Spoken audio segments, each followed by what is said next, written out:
a savory and delicious no-knead sun-dried tomato and basil artisan bread that comes together so easily you won't believe it.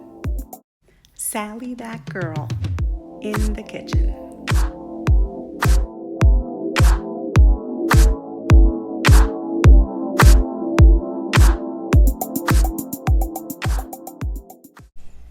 Hi everyone, and welcome to another episode of Sally, that girl, in the kitchen. In today's episode, I'm going to teach you how to make a no-knead sun-dried tomato and basil artisan bread.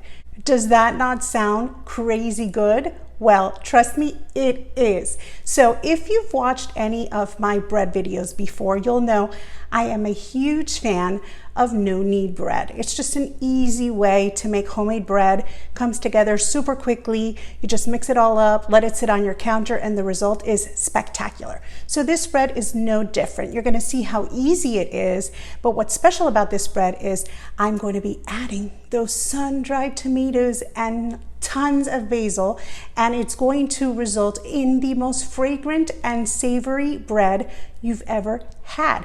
It is so great. You could literally eat it plain, just as is, or of course you can top it with some olive oil, some cheese, toast it up. It'll taste like a pizza. It's that good. It's yummy, it's crispy, it's just perfect. So I'm super excited to teach you how to make this. So let's not wait another second and let's get started. For today's recipe, you will need 3 cups of bread flour plus some more for dusting. You can also use all-purpose flour, but I really like the results I get when using bread flour. 1/2 of a teaspoon of active dry yeast. 2 teaspoons of kosher salt. 1 tablespoon of dried basil leaves. 1 tablespoon of extra virgin olive oil. 3 ounces of sun-dried tomatoes, which we will rehydrate, and 1.5 cups of lukewarm sun-dried tomato water, which we will get from rehydrating our sun-dried tomatoes. You will also need a scissor, a small bowl and a spoon, a small colander, either a lame or a sharp knife, a large bowl, some plastic wrap and some parchment paper, some dry measuring cups, a wet measuring cup, some measuring spoons, a dough whisk, or if not, you can use a serving fork, a cooling rack, and some oven mitts. And you will also need either a Dutch oven, which is what I'm going to be using, or any heavy pot with a lid. You just want to make sure that the pot and the lid can withstand high heat. Even your knob needs to be resistant to high heat, as this bread will cook hot. A good tip is that if you don't own a Dutch oven or you want to make more than one bread at a time, you can even use a Latin style cazuela, as long as it has a knob that is heat resistant. I actually have one and it had a plastic knob, so I ordered a metal knob online and I replaced it. And now I can use either my Dutch oven or my cazuela to make these delicious no-knead artisan breads, or of course I can make 2 breads at once. So now that we have all of our ingredients and tools together, let's get started. So the first thing you're going to want to do is to grab your sun-dried tomatoes. I have 3 ounces of sun-dried tomatoes and they are halves.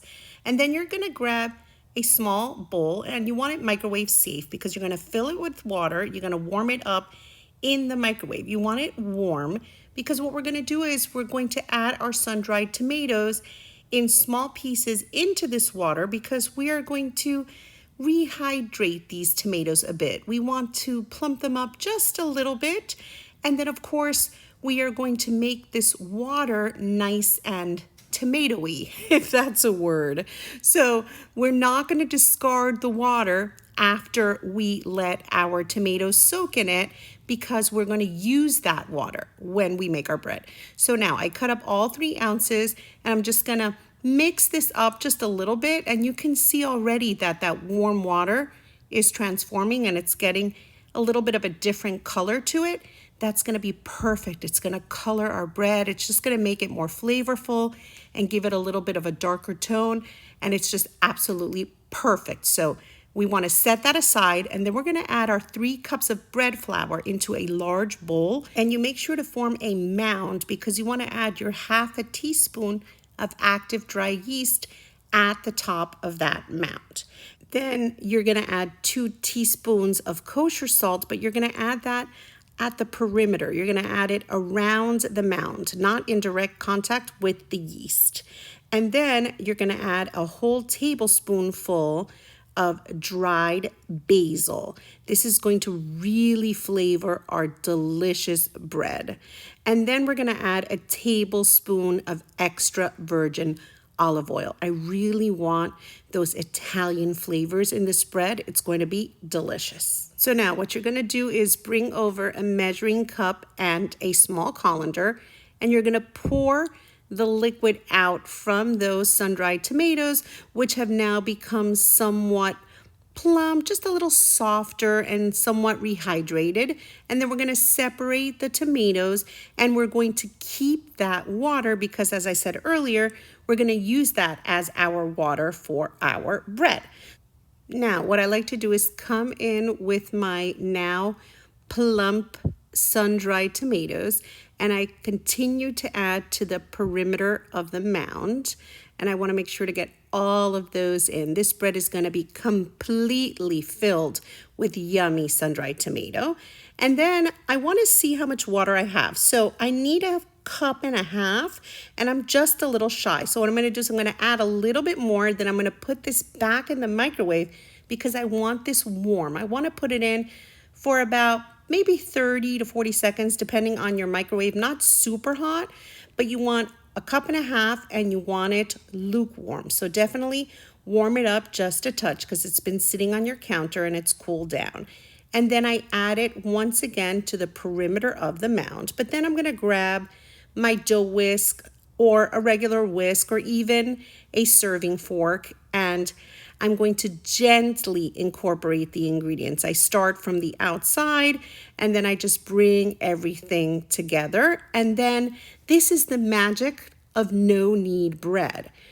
It just takes mixing literally for 2 to 3 minutes, and you will have a beautiful dough that will result in the most delicious, amazing, crusty on the outside, but still soft and delicious on the inside bread. You are not going to believe your eyes. The transformation is glorious. So I am preparing this in the evening so that in the morning I can bake my bread. I'm going to let mine sit overnight because it's so simple to put together. This took me no time at all, just a couple of minutes of mixing, and you're going to see my dough has just transformed into this glorious mound of dough infused with tomato and basil and olive oil. It's just going to be amazing. So all I have to do is cover it with plastic wrap, and I'm going to let this sit overnight, and I'm going to be baking it tomorrow. But you could do it on the same day. You just need to give it at least 4 hours of a rise before you get ready to shape it and warm up your Dutch oven and bake it. But as I said, I'm doing it in the evening, and I'm going to give this like 12 hours. I'm just going to let it sit on my counter overnight, and then I'm going to bake it tomorrow morning, and it's going to be absolutely glorious.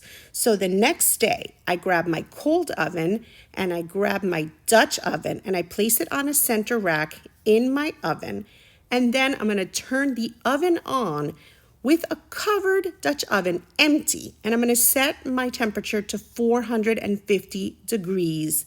And I'm also going to set a timer for 45 minutes to allow my Dutch oven to get nice and hot. So now I spread out some parchment paper, sprinkle it with a little bit of flour and spread it out. And I'm ready to shape my beautiful dough. Look at how gorgeous this dough is after sitting all night long, just sitting on my counter. How easy is that? There's nothing to it. And then I just gently remove it from the bowl onto that parchment. And of course, the fact that I coated the parchment with some flour and I can sprinkle my hands with some flour.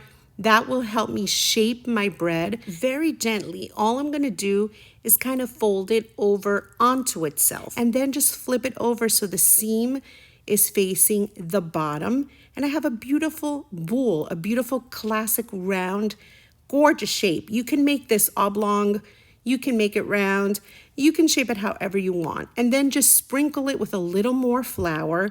And our beautiful bread is almost ready for the oven.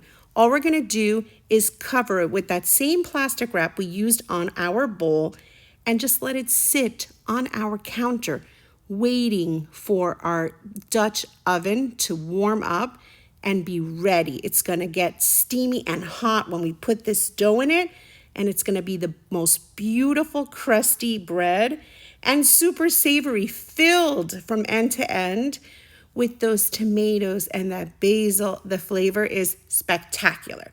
So a few minutes before my Dutch oven is ready and my timer is going to go off, I uncover the dough, I sprinkle it again with a little bit of flour, and I just very gently with my hands give it a little coating, and then I grab either a lame or a sharp knife, and I'm gonna cut a plus in the center of the bread.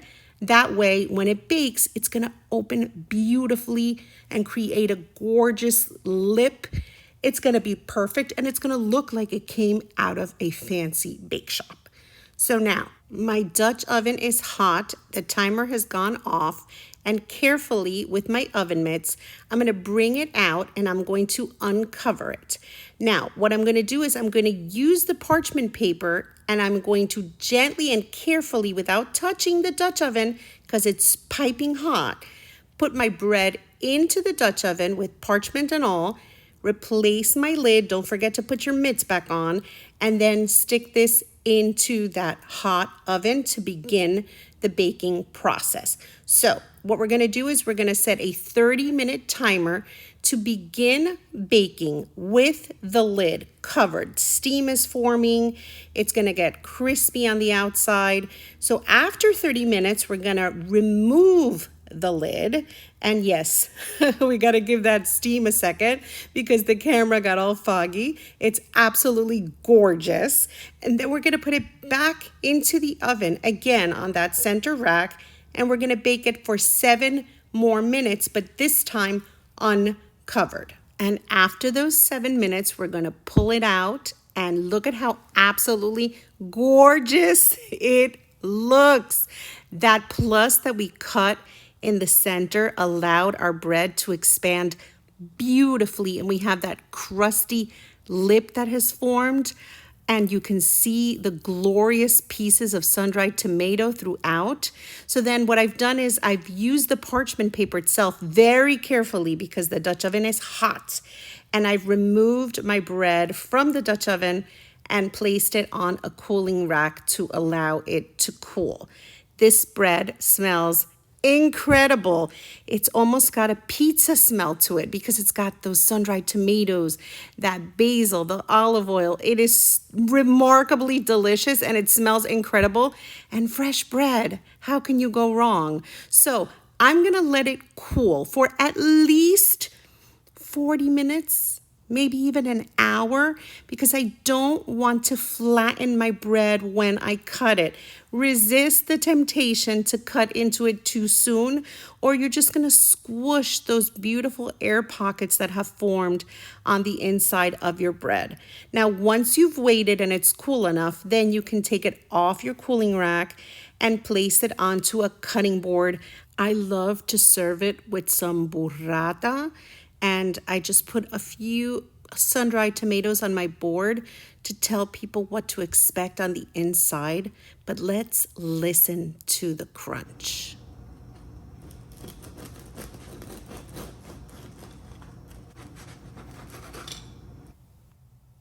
Hello, gorgeous. Look at that inside of the bread filled with those pieces of sun-dried tomato and the color from that sun-dried tomato water. Wow, this is so beautiful. It looks so impressive, And you saw just how easy it was to make. But look at that bread. Tell me that's not gorgeous. Anyone you serve this to is going to think you picked this up at a really fancy bread shop. They have no idea just how easy it was to make, and it's so flavorful. Look at how spongy it is on the inside, filled with those beautiful pieces of tomato and beautiful dusted and crusty on the outside. It's just so spectacular. And I'm just going to cut a little piece of this delicious burrata and put it right on top. And of course, you could drizzle this with some olive oil or add some balsamic glaze and some extra herbs, some cracked pepper, whatever you want. But it's so good. You could even eat this bread plain. So delicious. I love the crusty exterior of the bread and the sponginess on the inside and the incredible sweet, just absolutely special flavor you get from those sun-dried tomatoes. So crazy good. It's just perfect. The consistency, it's crusty, but still soft on the inside. It's just such a perfect bread with all those beautiful sun-dried tomatoes. So beautiful, impressive, easy, and just absolutely amazing. You could whip this up anytime. It's so satisfying to make, so absolutely beautiful. I know you're gonna love it. So how crazy good does this bread look? I told you it was going to be spectacular, and I was not kidding. It is so yummy. It's fragrant, it's crusty on the outside and just has the perfect consistency on the inside, and it's just fantastic. I love artisan bread because it just takes on that beautiful rustic bakery look, and it's just super impressive, and it's so easy. Anyone who tastes it thinks that you labored and just slaved over this bread. Little do they know it's so easy, and it's so good. And what's great about these breads is you can play around with them. I have another bread that I actually put pieces of cheese in the bread dough and I bake it with cheese in it. You could even add some pieces of cheese into this one. Or I have another one that I make using Kalamata olives, which is crazy good. Maybe you want to chop some of those up and add them in. The sky is the limit. But whatever you do, you are going to love this bread. Trust me. No, better yet, don't trust me. You're gonna have to make this delicious no-knead sun-dried tomato and basil bread yourself. And of course, if you've enjoyed today's recipe, don't forget to give it a little like, to write a sweet comment, to share it with your friends. Copy the link to the recipe and share it with your friends. Share the love, because believe me, they're gonna thank you for it.